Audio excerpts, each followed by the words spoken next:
नमस्कार दोस्तों, future vision point में आपका स्वागत है।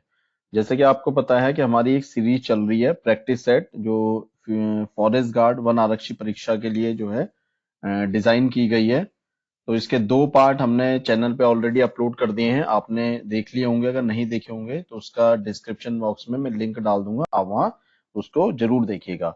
और उसी क्रम में स्टार्ट करते हैं आज उसी सीरीज का पार्ट थर्ड, 50 क्वेश्चंस का। तो चलिए हम बिना देरी करते वीडियो को स्टार्ट करते हैं। देखिए, सबसे पहला क्वेश्चन है आपके पास, नागरी लिपि परिषद की स्थापना कब हुई थी? नागरी लिपि परिषद की स्थापना कब हुई थी? तो ये हुई थी आपकी 1975 में, 1975 में इसको स्टैब्लिश किया गया था, नागरी लिपि परिषद। नेक्स्ट क्वेश्चन पे चलते हैं। पंचमा अक्षर के स्थान पर अनुस्वार के प्रयोग का किसने सुझाव दिया था? पंचमाक्षर जो होता है उसके स्थान पे अनुस्वार के प्रयोग का किसने सुझाव दिया था? तो ये सुझाव दिया था, आपका आंसर होगा बी, श्याम सुंदर दास। आगे बढ़ते हैं। जो सो किस प्रकार का सर्वनाम है? देखिए, सर्वनाम के 6 भेद होते हैं और उसमें से आपके एक जो सर्वनाम होता है जिसकी जो पहचान होती है वो होती है जो सो। जिन वाक्यों में भी जो सो शब्द है तो वहां पे कौन सा सर्वनाम होता है? तो ये होता है आपका संबंधवाचक सर्वनाम। यहाँ पे जो होता है संबंधवाचक सर्वनाम आपका होता है। अगला क्वेश्चन देखेंगे। यद्यपि किस प्रकार की संधि का उदाहरण है? तो यद्यपि में देखिए, यदि प्लस अपि, इसका विच्छेद क्या हो जाए? यदि प्लस अपि, और ये हो गया आपका यण संधि। तो राइट आंसर होगा हमारा सी। ग्राम श्री कविता के रचयिता कौन थे? तो ग्राम श्री कविता के जो रचयिता थे वो है आपके सुमित्रा नंदन पंत। सुमित्रा नंदन पंत जी ने जो है इसको लिखा है, ग्राम श्री कविता के रचयिता। राजेश जोशी को किस वर्ष साहित्य अकादमी पुरस्कार दिया गया था? तो इनको दिया गया था 2002 में। आपका राइट आंसर बनता है 2002। उन्मीलन का विलोम शब्द लिखिए। देखिए, उन्मीलन का जो विलोम होता है वो होता है निमीलन। ध्यान रखिएगा, उन्मीलन का निमीलन। देखिए, विलोम और पर्यायवाची आप थोड़ा सा अपनी जो शब्द भंडार है उसकी क्षमता को बढ़ाएं, उसको डेली पढ़ें। उसको देखिए, पढ़ने का एक ही तरीका होता है कि देखिए, शब्द भंडार एक ऐसी चीज है, भंडार जिसका मतलब भंडार, अपार भंडार है, जो कभी भी समाप्त नहीं होता है। तो पर्यायवाची है, विलोम है, वाक्यांश के लिए एक शब्द है, मुहावरे, लोकोक्ति एक ऐसी चीज है, तत्सम, तद्भव, देशज, विदेशज, जिनका देखिए अनलिमिटेड है, जिनका आप ये नहीं कह सकते कि भाई मेरे पर्यायवाची आज समाप्त हो गए हैं, मैंने कंप्लीट कर लिया है चैप्टर, या मेरे विलोम कंप्लीट हो गए। देखिए, ऐसा नहीं हो सकता है। अगर हम जीके में बात करें या ग्रामर की भी बात करें तो ग्रामर में भी देखिए चैप्टर कंप्लीट होते हैं। जी, आज संज्ञा पढ़ ली, संज्ञा का चैप्टर बना कंप्लीट हो गया, अब हमें प्रैक्टिस करनी है। लेकिन शब्द भंडार में देखिए क्या, शब्द भंडार का सबसे अच्छा तरीका, आप डेली इनको 5 से 10, जितनी भी आपकी कैपेसिटी है, पढ़ने की क्षमता, याद करने की क्षमता, उसके अकॉर्डिंग आप 10 भी उठा सकते हैं पर डे। और ये सबसे अच्छा इनका तरीका होता है, देखिए मॉर्निंग में जब आप उठते हैं तो मॉर्निंग में सबसे पहले आपको शब्द भंडार पढ़ने चाहिए, और उसमें पांच पर्यायवाची ले लिए, 10 विलोम ले लिए, तत्सम पढ़ लिए, कभी वाक्यांश के लिए एक शब्द पढ़ लिया, तो आपका एक शब्द भंडार स्टोर होता रहेगा आपके माइंड में। लेकिन ये धीरे धीरे होगा, ऐसा नहीं है कि आप एक ही दिन में सारे पर्यायवाची विलोम याद कर ले। तो उसी क्रम में देखिए, जैसे उन्मीलन का विलोम हो गया निमीलन। अगला क्वेश्चन है, देखिए षटपद किसका पर्यायवाची है? देखिए, ये है भ्रमर का पर्यायवाची। ठीक, षटपद किसका पर देख रहे होंगे, पर्यायवाची भी कई बार बहुत डिफिकल्ट आ जाता है, जिसका हम आइडिया नहीं लगा पाते हैं। कई बार तो आसान आता है, कई बार डिफिकल्ट आ जाता है। तो ये भ्रमर का पर्यायवाची है, इसको आप नोट कर सकते हैं। कलम तोड़ना मुहावरे का अर्थ बताइए, अच्छा लिखना। कलम तोड़ना मुहावरे का जो अर्थ हो गया वो हो गया आपका अच्छा लिखना। आगे चलते हैं। निम्न में से तत्सम शब्द छांटिए। देखिए, तत्सम और तद्भव छांटने का भी देखिए, कुछ में तो नियम आपके लागू होते हैं लेकिन कुछ में अपवाद भी आ जाते हैं, तो ये भी आपका प्रैक्टिस से ही आता है। तो तत्सम शब्द आपका इसमें हो गया पक्ष, जिसमें पक्ष हो गया, ये आपका तत्सम हो गया। मेवाती बोली है, ये है आपकी राजस्थानी की, ये आंसर आपका राइट होगा। शुद्ध शब्द का चयन कीजिए। देखिए, ये होगी आपका वर्तनी शुद्धि होगी। इसमें सिर्फ आपका देखिए विदुषी भी गलत लिखा हुआ है, कुमुदनी भी गलत है, कुमुदिनी भी गलत लिखा हुआ है, सिर्फ अध्यात्म आपका जो है ये आपका शुद्ध लिखा हुआ, तो ये आपका राइट आंसर हो जाएगा। वाच्य के कितने भेद होते हैं? देखिए, वाच्य हमारे 3 प्रकार के होते हैं, कर्तुवाच्य, कर्मवाच्य और भाववाच्य। आपको पता ही है तीनों के बारे में, 3 प्रकार के वाच्य होते हैं। किस अनुच्छेद के तहत हिंदी के विकास के लिए निर्देश दिए गए हैं 351 अनुच्छेद आर्टिकल है हमारा, जिसमें हिंदी के विकास के लिए हमें निर्देश दिए गए। कई बार क्वेश्चन आयोग के द्वारा पूछा गया है, यूके ट्रिपल एससी चाहे यूके पीएससी हो, कई बार क्वेश्चन हिंदी के जो पोर्शन होता है हमारा उसमें कई बार ये सवाल आपको पूछा जाता है, तो ये भी आपको ध्यान में रखना है। ठीक, आगे बढ़ते हैं। देखिए, प्रथम राजभाषा आयोग का गठन कब हुआ था? 1955। देखिए क्वेश्चन आपको दो तैयार हो गए। प्रथम राजभाषा का गठन 1955। अध्यक्ष कौन थे? बीजी खेर इसके अध्यक्ष थे। ऐसे शब्द जिनकी उत्पत्ति का कोई भी ज्ञान नहीं होता। देखिए देशज शब्द होते हैं, विदेशज हो गए, अलग अलग विदेशों, जैसे अरबी है, फारसी है, आपके पुर्तगाली है, फ्रांसीस हो गए, चीनी शब्द हो गए। तत्सम हो गए जो आपके संस्कृत के शब्द हैं। ठीक है, संस्कृत के शब्द क्या होते हैं? ज्यों का त्यों, जिन्हें हम प्रयोग कर लेते हैं, जिनका कोई चेंज नहीं हुआ है, तो वो तत्सम हो जाते हैं। संकर शब्द क्या होते हैं? किन्हीं भी दो भाषाओं के मेल से जो शब्द बनते हैं वो आपके संकर शब्द, जैसे रेलगाड़ी है, पानदान है। ठीक, तो ये शब्द आपके संकर शब्द हो गए। देशज, देखिए जिनकी उत्पत्ति का कोई ज्ञान नहीं है वो देशज शब्द है, जैसे लोटा है, पगड़ी है। ठीक है, ये सब आपके देशज शब्द हो जाते हैं। निम्न में से देखिए किस पत्र को उत्तम शैली में लिखा जाता है? देखिए मैंने हर प्रैक्टिस सेट में आपके लिए पत्रकारिता से संबंधित क्वेश्चन भी हैं, अभिव्यक्ति माध्यम के भी हैं इसमें, तो आपको पत्रकारिता को भी बहुत अच्छे से स्टडी करना है। तो जो उत्तम शैली होते हैं हमारे, उसमें अर्ध सरकारी पत्र हमारे लिखे जाते हैं। विश्व हिंदी दिवस 10 जनवरी को मनाया जाता है। ठीक, आपको राष्ट्रीय हिंदी दिवस बताना है, कब मनाया जाता है कमेंट बॉक्स में बताइए आप किस तिथि को मनाया जाता है। निम्न में से व्यक्तिवाचक संज्ञा का चयन कीजिए। देखिए व्यक्तिवाचक संज्ञा हो गई आपकी गंगा, पर्टिकुलर, ठीक, जिसका कोई नाम है तो गंगा होगी। देखिए नदी आपकी जातिवाचक संज्ञा हो गई। ठीक है, दूध आपका द्रव्यवाचक संज्ञा हो गया, और बुढ़ापा, जैसे बुढ़ापा की बात करें तो बुढ़ापा हो गया हमारा भाववाचक संज्ञा। ये भी आपको याद में रखना है। अल्प विराम का चिन्ह बताइए। अल्प विराम, देखिए अल्प विराम आपका आंसर हो गया डी। ये आप देख रहे हैं, ये आपका अल्प विराम है, क्योंकि जो ए ऑप्शन में देखिए दे रखा है ये अर्ध विराम हो गया, या आपका फुल स्टॉप हो गया, पूर्ण विराम हो गया। अगला है आपका, देखिए ये दे रखा है आपका विस्मयदी बोधक हो गया। ठीक, और लास्ट में आपका अल्पविराम दे रखा है। राज्य में नवीकरणीय ऊर्जा नीति की घोषणा कब करी गई थी? 29 जनवरी 2008। बिल्कुल फैक्ट वाला क्वेश्चन है, याद रखना है कि उत्तराखंड में जो नई ऊर्जा नीति आई थी वो 29 जनवरी 2008 को आई थी। राज्य में हिंगला देवी मंदिर, हिंगला देवी मंदिर कहाँ है आपका? हिंगला देवी मंदिर है आपका चंपावत में। हिंगला देवी मंदिर हो गया आपका चंपावत में। उत्तराखंड में महिम वर्मा का संबंध किस खेल से है? तो ये हो गई आपकी क्रिकेट से। गढ़वाल में बावनी शब्द का अर्थ क्या होता है? बावनी शब्द का अर्थ होता है अकाल, यानी कि अकाल को गढ़वाल में बावनी कहते हैं। ठीक है, तो ये भी ध्यान में रखना है।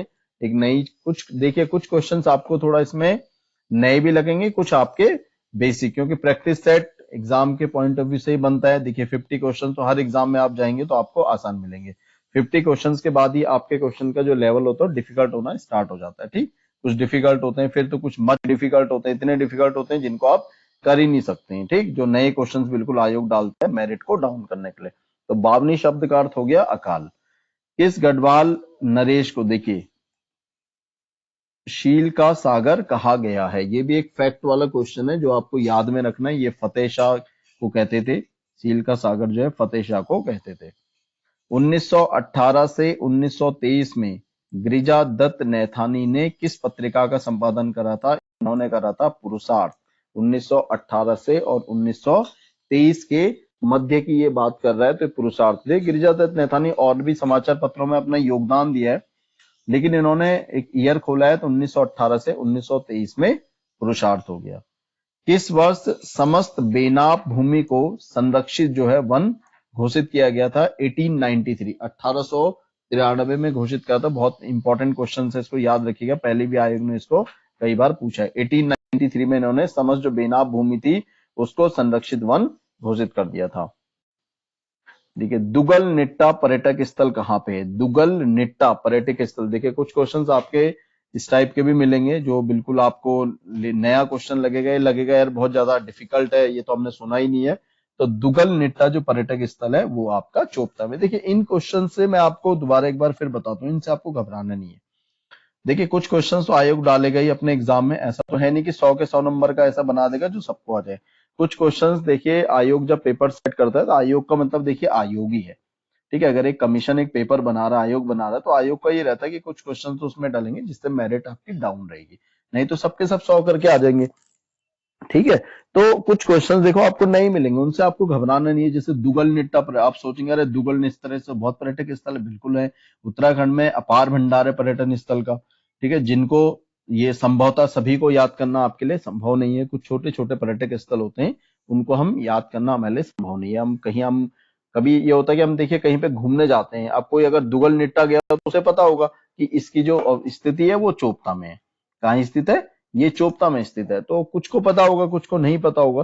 तो देखिए ये तो छोड़ने वाले क्वेश्चंस होते हैं, इनको आपको क्विट छोड़ना चाहिए, क्विट करना चाहिए, क्योंकि आप ऐसा क्वेश्चन छेड़ेंगे जिसका आंसर आपको पता नहीं, आप गलत करेंगे, फिर निगेटिव मार्किंग से नीचे आ जाए। अभी देखिए आप कनिष्ठ राय का पेपर देखिए, जिन्होंने 60-65 क्वेश्चन या हार्डली मैं कह सकता हूँ 70, किसी ने अगर 70 क्वेश्चन भी राइट मार दिए होंगे, तो उसके बाद जिसने छेड़े, सपोज 65 क्वेश्चन किसी के सही हो गए, 70 ठीक हो गए, उसके बाद भी किसी ने क्वेश्चंस आगे करे और उसके अगर गलत आ गए, तो देखो दोस्तों सीधे 40 पे आ गया है।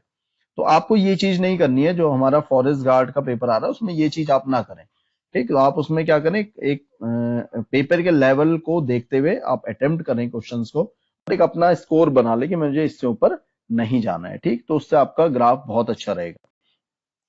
FL2 नीति, शराब नीति हो गई, ये तो आपको पता ही, बहुत पॉपुलर क्वेश्चन है। FL नीति जो है, पंचम राज्य वित्त आयोग, ठीक है, जो उत्तराखंड का भी कौन सा वित्त आयोग चल रहा है, पंचम चल रहा है, जिसके जो मुख्य अध्यक्ष हैं वो आपके इंदु कुमार पांडे हैं। इसका राइट आंसर डी हो जाएगा।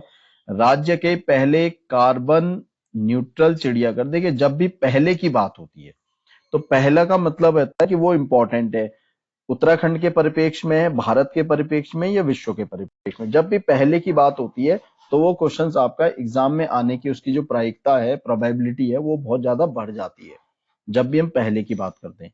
तो राज्य का पहला कार्बन न्यूट्रल अगर चिड़ियाघर की बात करें तो ये आपका कहाँ पे बन रहा है, ये बन रहा है आपका हल्द्वानी में। इसको दोस्तों याद रखें, ये आपका हल्द्वानी में स्टैब्लिश हो रहा है, ठीक। पहले पे बहुत फोकस करें आप, राइट आंसर हमारा हल्द्वानी आ जाएगा। राज्य का नवीनतम नगर निगम, देखिए अभी तक जो 9 नगर निगम बने उसमें सबसे नवीन आपका श्रीनगर नगर निगम है, जो नवीनतम है। एक सेर बराबर होता है 500 ग्राम के, ठीक, लगभग आधा किलो, एक आधा किलो हो गया, एक सेर बराबर 500 ग्राम। किस तिथि को राज्य में प्रेरणा दिवस के रूप में घोषित किया गया है? 12 अगस्त को मनाया जाता है। और ये हमारे जो लोक गायक हैं, बहुत फेमस लोक गायक नरेंद्र सिंह नेगी जी का जन्म दिवस इस उपलक्ष्य में मनाया जाता है। तो उनके जन्म दिवस को ही उत्तराखंड में प्रेरणा दिवस के रूप में घोषित किया है नरेंद्र सिंह नेगी। तो ये भी आप याद रखिएगा। 12 अगस्त के साथ साथ दोस्तों आपको ये भी याद रखना है कि किसका जन्मदिन है, नरेंद्र सिंह नेगी का। शारदा नहर का निर्माण किस वर्ष प्रारंभ हुआ था? ये हुआ था आपका 1920 में, 1920। देवभूमि पत्रिका का संपादन किस जिले से होता था? चमोली। देखो देवभूमि जो पत्रिका है उसका संपादन होता है आपका चमोली से। हेवल घाटी आंदोलन का संबंध किस जिले से है? हेवल घाटी जो आंदोलन है उसका संबंध किस जिले से है? टिहरी गढ़वाल। देखो हेवल घाटी हमारी कहां पे पड़ती है? टिहरी गढ़वाल में पड़ती है, ये भी आपको याद रखना है। उत्तराखंड में ठुल खेल, देखिए उत्तराखंड में क्या बोल रहा है, ठुल खेल का अर्थ होता है पहाड़ी रामायण। जो उत्तराखंड में ठुल खेल है ये किसको बोलते हैं हम? पहाड़ी जो रामायण होती है उसको बोलते हैं ठुल खेल। आपने याद रखना है। किस गुफा के शैल चित्रों में मनुष्य को त्रिशूल आकार में अंकित किया गया है? तो ये ग्वारख्या गुफा है जो कि आपकी चमोली में स्थित है। देखिए लाखू कहां पे पड़ती है? लाखू है आपकी अल्मोड़ा। किमनी गांव भी आपका चमोली में है और लुथाब भी आपका अल्मोड़ा में पड़ता है, ठीक है। इनकी भी लोकेशन मैंने साथ साथ आपको बता दी है। अगला देखिए कि बहुत इंपॉर्टेंट पुस्तक है दोस्तों, ठीक है, मोस्ट इंपॉर्टेंट है ये बुक। मोर्फोलॉजी ऑफ कुनिंदा क्वींस नामक पुस्तक के लेखक कौन है? इस बुक को आप बिल्कुल याद कर लीजिए, बहुत महत्वपूर्ण है। ये लिखी है आपकी MP जोशी ने। राइट आंसर हो जाएगा आपका MP जोशी। किस ताम्रपत्र में उद्यान के लिए वटक शब्द का प्रयोग किया गया है? तालेश्वर ताम्रपत्र है इसका। राइट आंसर क्या हो जाएगा? तालेश्वर जो ताम्रपत्र है उसमें उद्यान के लिए वटक शब्द का प्रयोग किया गया। देखिए जो क्वेश्चंस कुछ आपको नहीं लग रहे इनको आप नोट डाउन करके अपने नोट्स भी आप बना सकते हैं। देखिए जो रेगुलर क्वेश्चंस हैं उसको तो आप वीडियो देखते रहे, लेकिन जो इसमें डिफिकल्ट आपको क्वेश्चन लग रहा है, जो आपको नया कोई आपको मिलती है इसमें चीज, तो उस पे आप नोट्स बनाएं, वीडियो देखें, वीडियो बनाते बनाते उसको नोट डाउन भी करें, क्योंकि कब ये क्वेश्चंस पूछा जाए, किस एग्जाम में पूछा जाए, देखो ये तो कोई भी नहीं बता सकता है, लेकिन कभी ना कभी जो चीजें भी आपको दी जा रही हैं सारी इंपॉर्टेंट है, तो कभी ना कभी आपको किसी ना किसी एग्जाम में क्वेश्चन देखने को जरूर मिल सकता है। तो नोट्स बने रहेंगे तो आप उसको रिवाइज करते रहेंगे, ठीक है। वीडियो तो एक आपने देखी, 2-3 बार देखी आपने, कुछ कई बार ध्यान नहीं रहता है, तो आप नोट डाउन भी करिए, नोट्स बनाने की भी प्रवृत्ति बनाइए, जिससे नोट्स आपके लॉन्ग टाइम चले, क्योंकि आप तो तैयारी कर रहे हैं, तो ऐसा तो है नहीं कि सिर्फ फॉरेस्ट गार्ड के लिए प्रैक्टिस सेट है कि भाई बाकी एग्जाम में हमने देखना ही नहीं है। तो ये प्रैक्टिस सेट आपके सभी एग्जाम, आगामी जितनी भी परीक्षाएं हैं, लेकिन अभी जो आपके पास जो परीक्षा है लेटेस्ट, हम यही कह सकते हैं कि फॉरेस्ट गार्ड है, लेकिन आगामी जितनी भी परीक्षाएं होंगी सभी के लिए इंपॉर्टेंट है। और आप देखिए नोट्स जरूर बनाइए, और प्रीवियस पेपर्स, जैसे प्रैक्टिस सेट की वीडियो डल रही है, प्रीवियस पेपर की वीडियो डले, तो उनको जरूर आप देखिए, क्योंकि कई बार कुछ क्वेश्चंस क्या होते हैं, रिपीट जरूर होते हैं, अगर सेम क्वेश्चन नहीं होगा तो देखिए उससे मिलता जुलता क्वेश्चंस आपको आ जाएगा। जब हमने कोई चीज पढ़ी रहती है, अगर थोड़ा सा हमें क्लिक कर जाता है एग्जाम में, क्योंकि हमने कोई क्वेश्चन पढ़ा है, उससे रिलेटेड कोई क्वेश्चन आ गया, तो हमारे दिमाग में उसका आंसर क्लिक हो सकता है कि हमने पढ़ा हुआ है, अगर सेम ना है। ठीक, आगे चलते हैं। देखिए, बात कटी प्रथा का संबंध किस जनजाति से है? ये आपका थारू जनजाति से। बात कटी जो प्रथा है उसका जो संबंध है, ये है थारू जनजाति।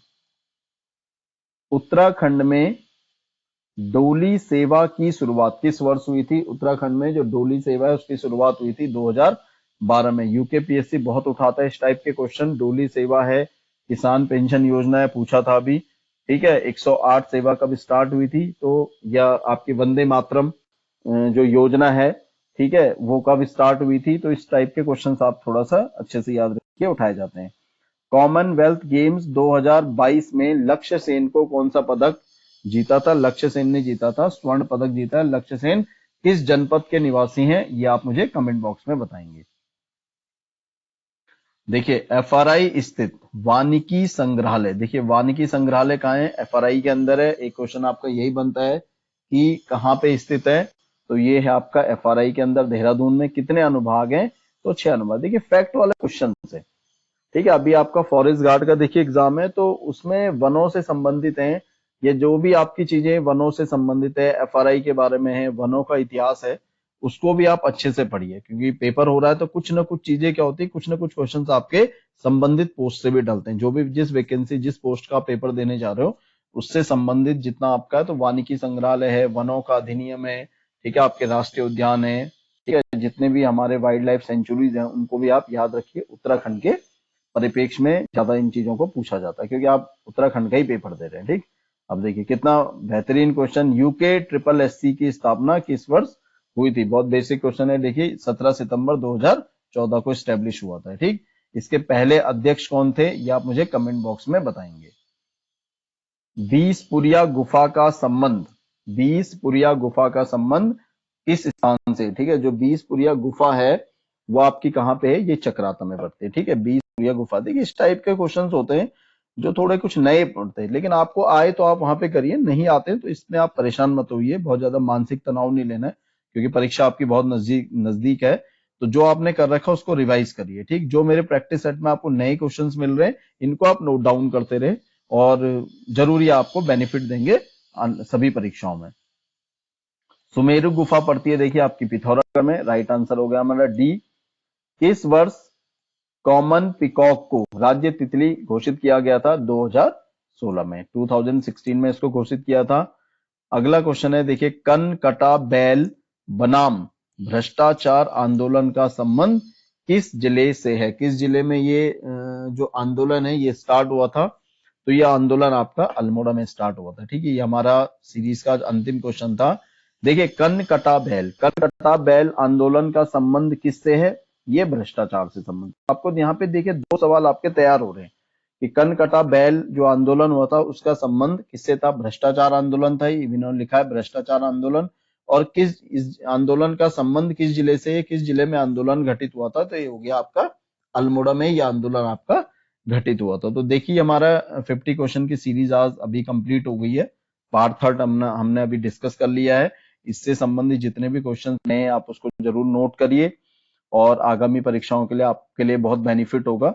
ठीक है, अब ये मत सोचिए कि देखिए अब आप इस अगर एग्जाम में आपके फॉरेस्ट गार्ड में इन सपोज आपको कुछ नहीं मिलता तो आपको लगे नहीं तो वीडियो सारी बेकार है, इसमें तो कुछ नहीं है। देखिए ये वीडियो आपकी स्टार्ट हो रही है, ठीक है, अभी हमारी तीसरी सीरीज आज तीसरा पार्ट डला है। तो आगामी किसी भी परीक्षा में आपको एग्जाम में क्वेश्चन देखने को जरूर मिलेंगे, ये मेरा आपसे जो है वादा है। तो इसको आप देखते रहिए और इसमें सबसे मेन इंपॉर्टेंट बात है कि नोट्स बनाइए, आप नए क्वेश्चंस को नोट्स में लिखें, क्योंकि जैसे जैसे देखिए सीरीज बढ़ती रहेंगी वैसे वैसे आपके वीडियो ज्यादा होंगे तो फिर आपको देखने का समय ना मिले, तो आप बेटर है कि इसको नोट्स बनाइए, नोट्स बना के जरूर आपको ये क्वेश्चंस आपको देखने को मिलेंगे। देखिए इसी सीरीज में फॉरेस्ट गार्ड के लिए मैं एक स्पेशल वीडियो बनाऊंगा, कुछ क्वेश्चन जो रिलेटेड होंगे हमारे फॉरेस्ट से रिलेटेड होंगे, वनों से संबंधित आपके उसमें प्रश्न होंगे, सिर्फ वनों से संबंधित होंगे, और वो वीडियो स्पेशली आपकी फॉरेस्ट गार्ड में आपके लिए बहुत बेनिफिट देगी। बहुत जल्द मैं वीडियो आपको अपलोड करके दूंगा, उसमें फैक्चुअल या वन लाइनर क्वेश्चंस के रूप में जो है आपको वीडियो देखने को मिलेगी, थोड़ा डिटेल भी रहेगा उसमें, तो बेनिफिट देगी। बहुत जल्द वो वीडियो आपको अपलोड करी जाएगी। ठीक है दोस्तों, इसी के साथ आज की वीडियो को यहीं पे समाप्त करते हैं, और आपको मेरा वीडियो कैसा लगा कमेंट बॉक्स में आप जरूर मुझे बताएं, और मेरे चैनल को लाइक शेयर एंड सब्सक्राइब करें। ठीक है, ओके दोस्तों, धन्यवाद।